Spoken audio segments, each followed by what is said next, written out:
जय श्री कृष्णा दोस्तों। बहुत समय पहले की बात है। एक गांव में एक पंडित जी रहते थे। उनके घर में उनकी पहली संतान का जन्म होने वाला था। उनका नाम पंडित विष्णुदत्त शास्त्री था।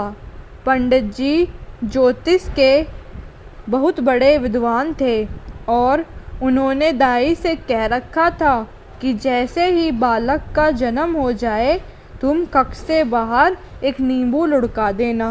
बालक जन्मा, लेकिन बालक रोया नहीं, तो दाई ने हल्की सी उसकी तलवों की मालिश की और पीठ को मला, तो बाद में बालक रोया।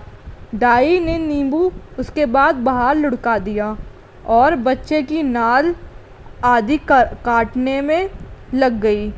उधर पंडित जी ने गणना की तो उन्होंने पाया कि बालक की कुंडली में पितृहंता योग है। इसका मतलब उनके ही पुत्र के हाथों ही उनकी मृत्यु का योग है। पंडित जी शोक में डूब गए और अपने पुत्र को इस लांछन से बचाने के लिए वह कुछ कहे बिना ही घर छोड़कर चले गए। 16 साल बीते।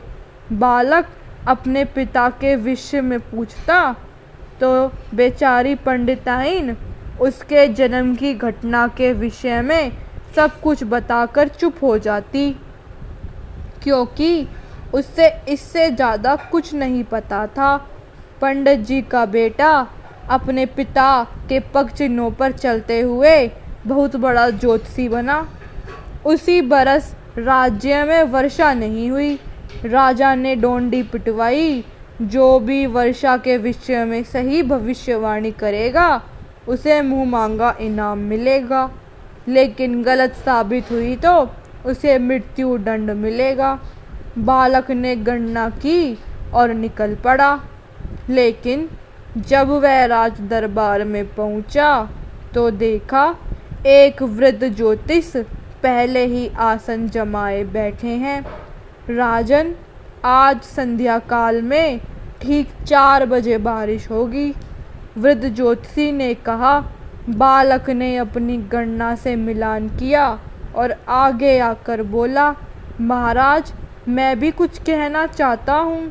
राजा ने आज्ञा दे दी। राजन, बारिश आज ही होगी, लेकिन 4 बजे नहीं, बल्कि 4 बजे के कुछ पलों के बाद होगी।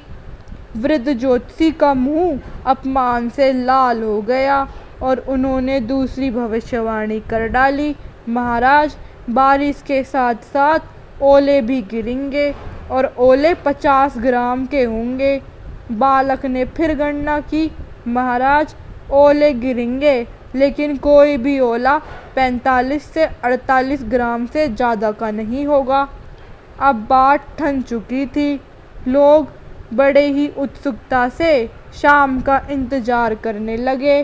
3:30 तक आसमान पर बादल का एक कतरा नहीं था, लेकिन अगले 20 मिनट में आसमान में मानो बादलों की सेना उमड़ पड़ी। अंधेरा सा छा गया। बिजली कड़कने लगी, लेकिन 4 बजने पर भी बारिश की एक बूंद ना गिरी। लेकिन जैसे ही 4:02 हुए, धरासार बारिश होने लगी। वृद्ध ज्योतिषी ने सर झुका लिया। आधे घंटे की बारिश के बाद ओले गिरने शुरू हुए। राजा ने ओले मंगवा कर तुलवाए, कोई भी ओला 50 ग्राम का नहीं निकला। शर्त के अनुसार वृद्ध ज्योतिषी को सैनिकों ने गिरफ्तार कर लिया और राजा ने बालक से इनाम मांगने को कहा। महाराज, इन्हें छोड़ दिया जाए। बालक ने कहा। राजा के संकेत पर वृद्ध ज्योतिषी को मुक्त कर दिया गया। बजाय धन संपत्ति मांगने के तुम इस अपरिचित वृद्ध को क्यों मुक्त करवा रहे हो? बालक ने सर झुका लिया और कुछ क्षणों के बाद सर उठाया तो उसकी आंखें आंसू से बह रही थीं, क्योंकि ये 16 साल पहले मुझे छोड़कर गए मेरे पिताश्री विष्णुदत्त शास्त्री हैं। वृद्ध ज्योतिषी चौंक पड़ा। दोनों महल के बाहर चुपचाप आए, लेकिन बाद में पिता का वात्सल्य छलक पड़ा और रोते रोते हुए वो बालक को गले लगाकर बोला, आखिर तुझे कैसे पता लगा कि मैं तेरा बाप विष्णुदत्त हूँ? क्योंकि आज आपकी गणना तो सही की, लेकिन कॉमन सेंस का प्रयोग करना भूल गए। बालक ने आंसुओं के मध्य मुस्कुराते हुए कहा। बालक मतलब पिता हैरान था। वर्षा का योग 4 बजे का ही था, लेकिन वर्षा की बूंदों को पृथ्वी की सतह तक आने में कुछ समय लगेगा कि नहीं? ओले 50 ग्राम के ही बने थे, लेकिन धरती तक आते आते कुछ पिघलेंगे कि नहीं? और दाई माँ बालक को जन्म लेते ही नींबू थोड़ी फेंक देगी, उसे कुछ समय बालक को संभालने में लगेगा कि नहीं?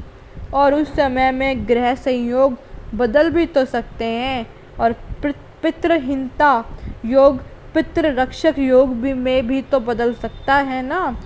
पंडित जी के समक्ष जीवन भर की त्रुटियों की श्रृंखला जीवित हो उठी, और वो समझ गए कि केवल 2 शब्दों के गुण के अभाव के कारण वह जीवन भर पीड़ित रहे, और वह थे कॉमन सेंस। तो दोस्तों, अगर आप सभी को मेरी कहानी अच्छी लगी तो मेरे चैनल को सब्सक्राइब करें, वीडियो को लाइक करें और शेयर करें। धन्यवाद।